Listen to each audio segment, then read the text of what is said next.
Welcome. My name is Natasha Sherman and I am your host.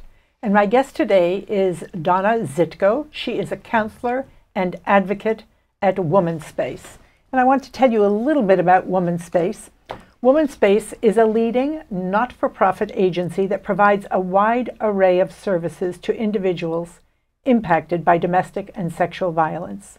It is the only agency with staff specifically trained to assist victims of domestic violence and sexual assault in Mercer County. Donna, welcome. Thank you. That's a heavy-duty job. It certainly is. Yes, so you're one component of Womanspace, and you're one of the people who counsels women who have shown up there, yes? Yes. So let's talk a little bit about defining domestic violence, and because I think it's very easy for women to talk themselves out of admitting that they are victims of domestic violence. I think it's not just not admitting, not really recognizing what it is, because it's all about power and control. That's what domestic violence is all about, power and control. It instills fear in a person, fear for many different reasons, and it escalates all over the course of time. Sometimes it starts very minimally, very pervasively, and over the course of time it intensifies and it becomes more hard to deal with. The victim eventually begins to feel powerless due to the abuser's use of isolation, domination, and demeaning words and actions. And sometimes they don't realize, they think there's something wrong with them. You know, it's so hard for those of us who haven't experienced it to say, are you kidding? The man beat you, or whatever it is. And yet I recently saw this TED Talk of this woman who I think wrote a book, and she had been a victim of domestic violence. And she described it, and she said he had beaten her, thrown her down the stairs, held a gun to her head. And she said, if anybody had ever asked her and said, are you a victim of domestic violence? She would have actually said no. And she said what she would have said was she was deeply in love with a profoundly troubled man, and she was the only one who could save him. Ironically enough, I saw the same video. I thought it was very well done, and I actually saved it on my computer. And it's so true, because sometimes the victim feels that they are the only one that can help them, that they've had an abusive childhood, they're under stress at work, other pressures, but never willing to acknowledge that it's really an abuse issue. Right. And they think they can change them, but it's a choice. Yeah. And you know, she described it kind of, and I suspect there's different patterns, but the pattern was, you know, first of all, he was overly attentive, just, you know, made her his world. Mm-hmm. And she felt very cared for, very loved. And then I think the night before the wedding, he beat her up. And so then she, you know, again, profoundly sorry and believed that this was an only one-time thing, and he had had that terrible childhood, and how could she reject him? But I think from my understanding is what happens is that after a while, it's almost like brainwashing, that you start to believe that you don't deserve better. Is that the case? Well, it's systematic breaking down. That's what it is. It's systematically kind of breaking down the person's sense of self, sense of worth. It's not because they don't have self-esteem. A lot of our clients do have self-esteem, but because of the abuse, they begin to question themselves. And that's where the powerlessness comes from, okay? This woman that you spoke about, this video, He also took her away to a far distant place. He isolated her first before he really continued with the intense abuse that she speaks about on that video. Right. So he took her away from yes, her he isolated, family. which is what I said. It's isolation. Yeah. And lots of times, also, what happens with our clients, and we do see men, by the way, not just women, is that they become very fearful. Fear is the base for a lot of the reasons why our clients stay with the abuser, because there's fear of they might get hurt. There's fear of their children being taken away. There's fear of homelessness, fear of not being able to put food on the table, fear of judgment. So that fear encapsulates most of why women, or I should say the victim, stays in a relationship. Yeah, and I guess that keeps growing. The thing, one of the things that they talked about was that women are more likely to be harmed after they leave they're in danger of being harmed after they leave the abuser, because now he or she has nothing to lose. That's right. So go ahead. So what happens is one of the things that a victim can do is, if they choose to, is get a restraining order. And whether you watch TV or you listen to the radio, if you hear stories about domestic violence and a victim being killed, it's usually after they get a restraining order. And so when a client comes in and we ask them that question, I usually know why they haven't, but I need them to say it verbally to me, that they fear that what might happen to them is more severe than if they don't get the restraining order. Because what happens is, when they stay in that relationship, they begin to manage the behavior of the abuser. They know exactly how to keep that person calm, and they walk on eggshells. You've heard the expression, they walk on eggshells. So it's very complex. It's a very complex dynamic that is hard to understand for the average person. Yes. Question I was going to ask you flitted through, but I do want to ask you, so I know there are no, like, the right thing to do. Each case is individual, but, you know, I've had people come to me as a coach and talk to me about, you know, domestic violence and the fear of leaving. And again, financial fear. This woman said, ultimately, the thing that she said, silence keeps it in place. Yes. So she told her neighbor, she told her coworkers, she told the police, she told her family, and that kind of blew it wide open. And that's not necessarily going to say that the abuser might still not come after her, but it kind of blew it wide open and gave her the doorway to walk through. But so people come to you, let's say finally, and I'm sure it takes something for them to come to you. What is it that you can say to them? Like, what are some of the steps that will allow them to take that next step? Well, the most important step that they've taken is to walk through our doors. Because I tell my clients that as soon as they walk through that front door, they are no longer a victim, they are a survivor. As soon as they walk through those doors, because they recognize that something is not right. Sometimes they can't really put their finger on it, but they just know it's not right. And friends or family members or coworkers might say to them, why don't you go to Womanspace? They can work with you, they can help you. And sometimes we'll get a phone call. We do phone screenings first. And so sometimes on the phone, the caller will say, I don't really know if I'm in an abusive relationship. I'm not getting hit, but he's saying or she's saying these things to me. I said, you know what, sometimes what we'll do is come in, let's talk. And usually we get a feeling that they're minimizing it. It's easier to minimize than to really accept, maybe it's me, maybe I'm making a bigger thing out of it than it really is. And most times when they come in, we find that they have been minimizing it, and it's their way that they survive. Right. I suspect there's some shame associated with it as well. Because they feel it's something that they've done. So, or also that they're embarrassed to tell anyone, like, what will they think of me? What will they think of my husband or wife or whatever? So Womanspace, from what I understand, has like a 24-hour hotline, yes? 7 days a week, so people can call. And then when they walk in the door, and, I remember you and I spoke earlier, and you talked about different kinds of abuse. So there is, physical abuse, there is emotional abuse, and then you mentioned one that I never thought of, financial abuse. Yes. So say a little bit about that.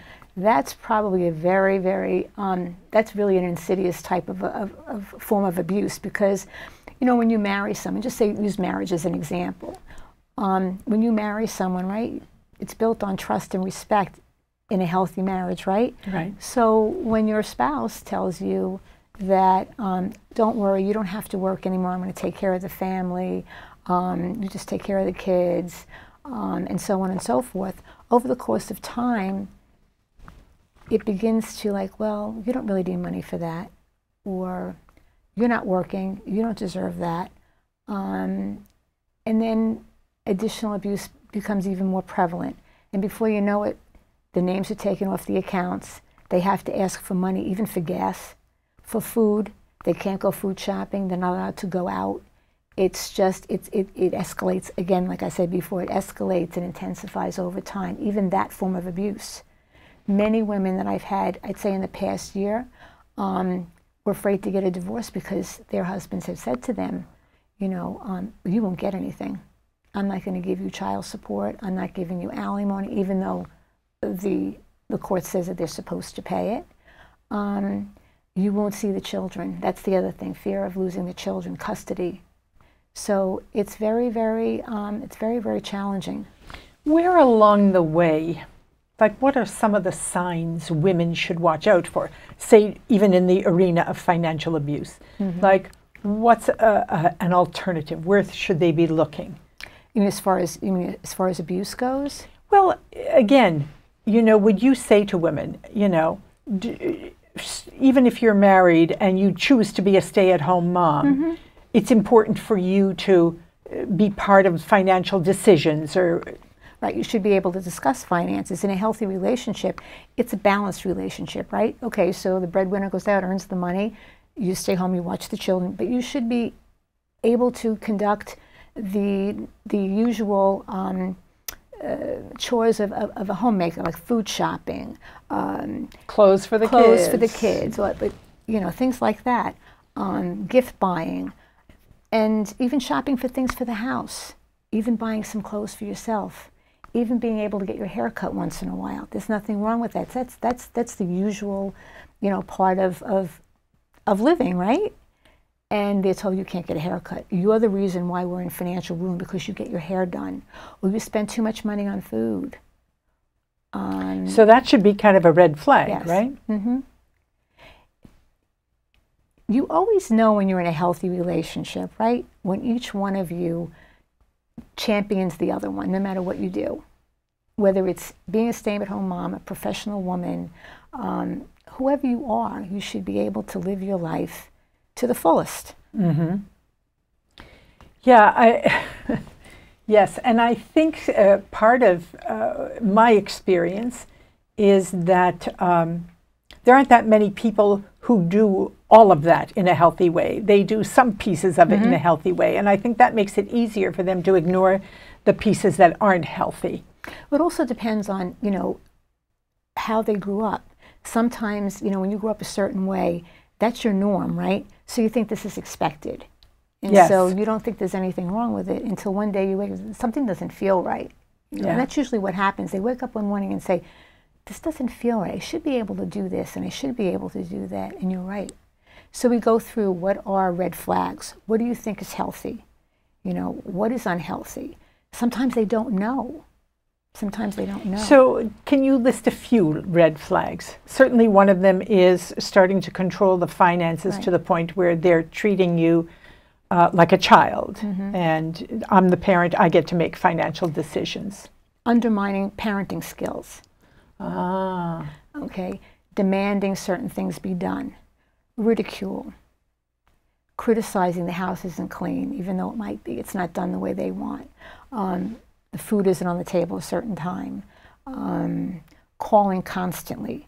Checking the bank account all the time. Calling the person up. Why did you go? They'll check the bank account. You just were at the store. Why did you have to go to the store? But meanwhile, they're at work. That alone, there's just different things. Checking and checking and checking.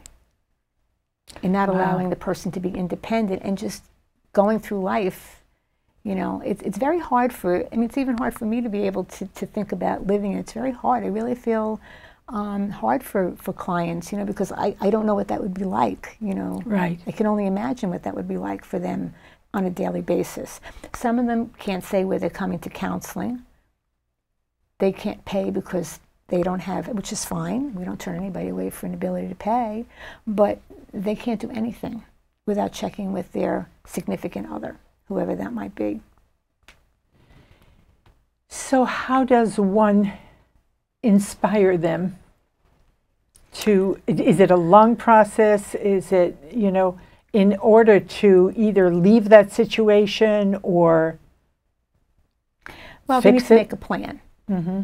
And safety is the most important thing. So if they're living with that person, that becomes really crucial, right? Safety.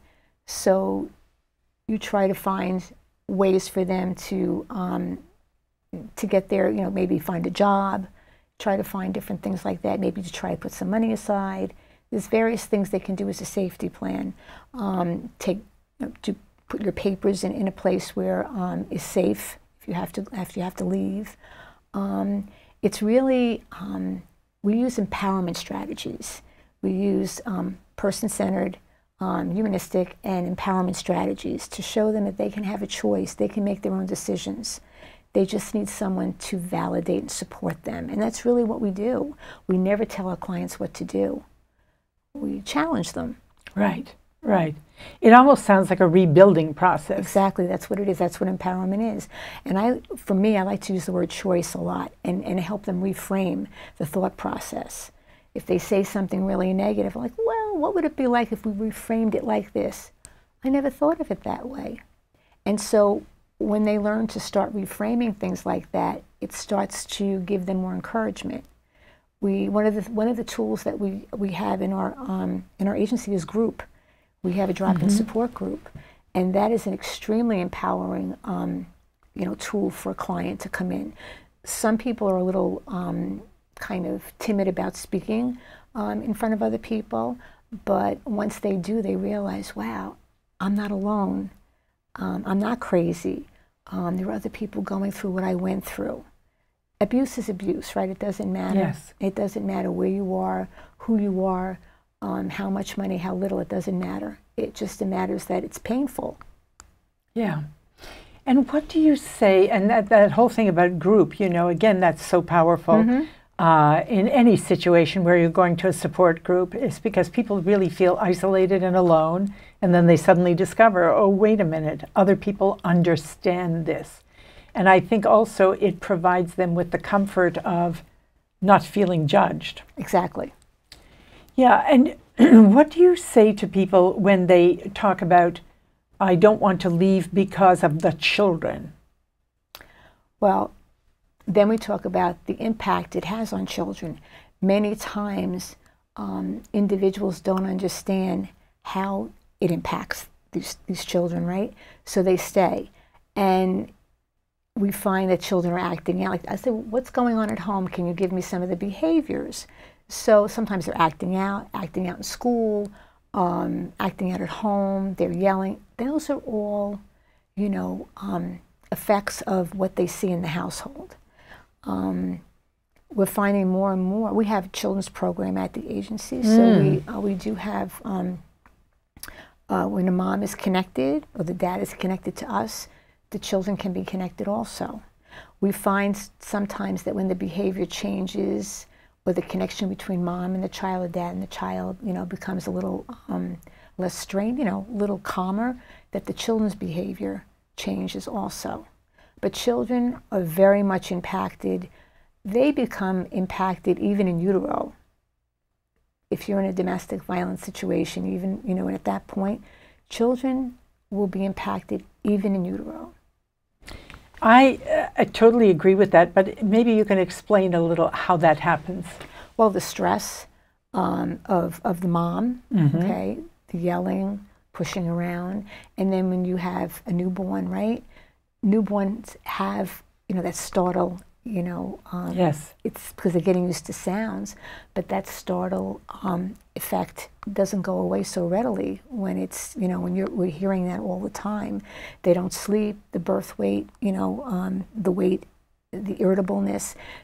Babies can feel stress even if you're not speaking stress. You know, if a mom is stressed out and you hold the baby's going to cry because they're going to feel it. They're not going to feel safe and secure, right? Because she's stressed out. When they're toddlers, it could be potty training could be a problem. Learning disabilities. There are studies which show that trauma does affect the brain in children, their learning capacity, their ability to learn and absorb and deal with. There is a difference. A trauma brain, there is such a thing as a trauma brain. Wow. And you know, on the one hand, you know, when women say, but what about my children? They're thinking of a roof over their head, or Yes. sometimes they say they need that other parent. But what you're pointing to is it does damage beyond what we see immediately. I would say it impacts it greatly. I mean, it can be fixed, you know what I'm Sure. saying? But it does, it is impactful. And lots of times the mom said, well, you know, he's a good dad. And so, okay, he's a good dad, but is he a good dad when the children see how he treats you?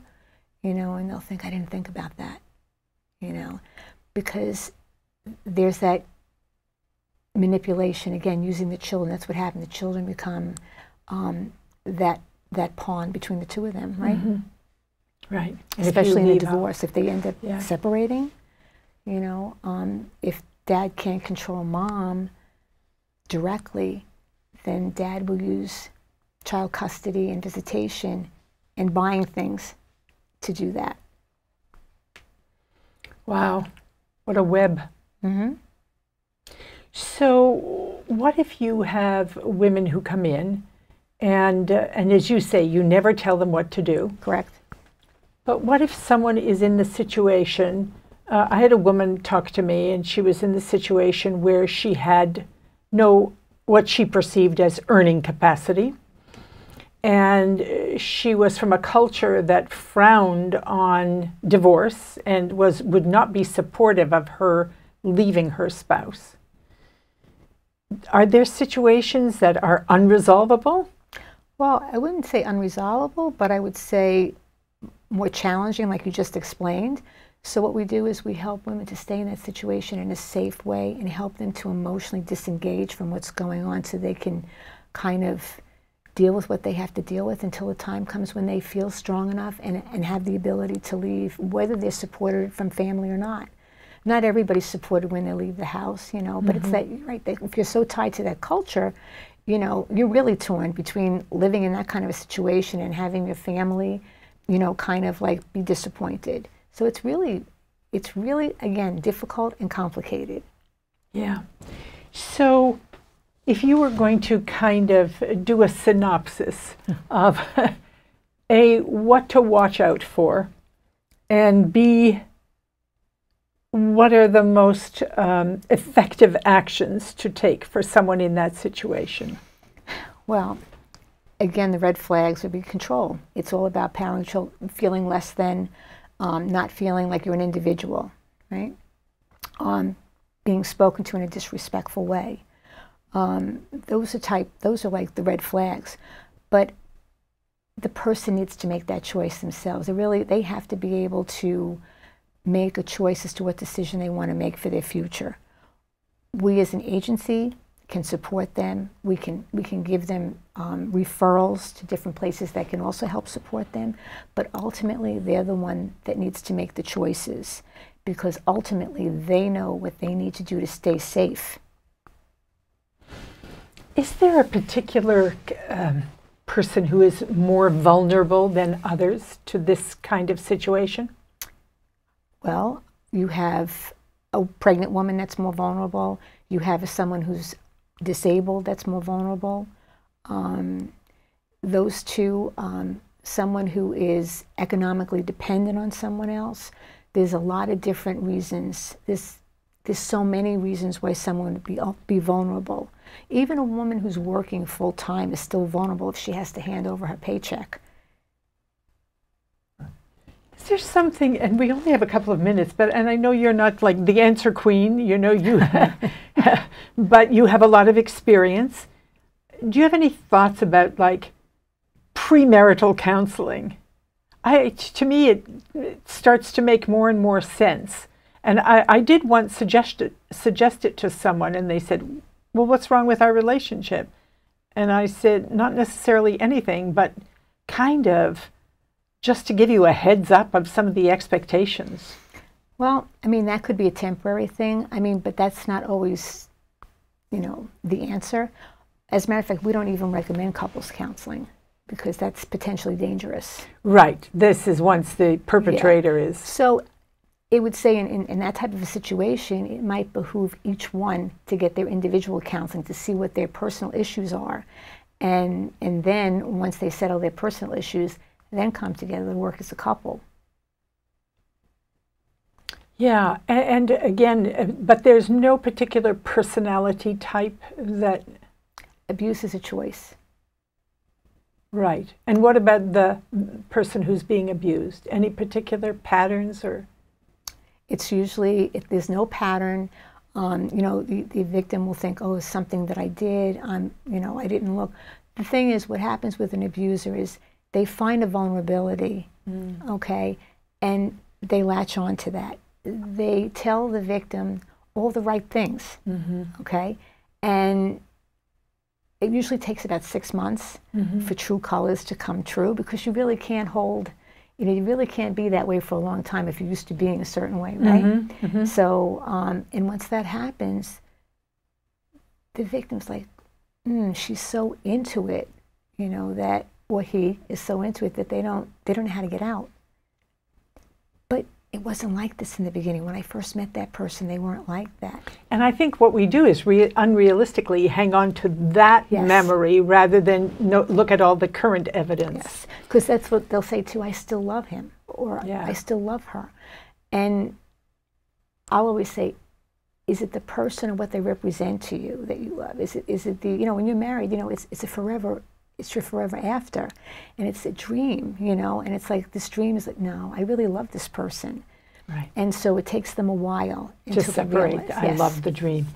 Unfortunately, we're at the end of our time, but thank you so much. I think it's important for women to understand that they're not alone, that it's not any particular segment of society that this happens to, that there are warning signs to watch out for, red flags, and that there are resources. Yeah, thank you, Donna. My name is Natasha Sherman. Thank you for joining us.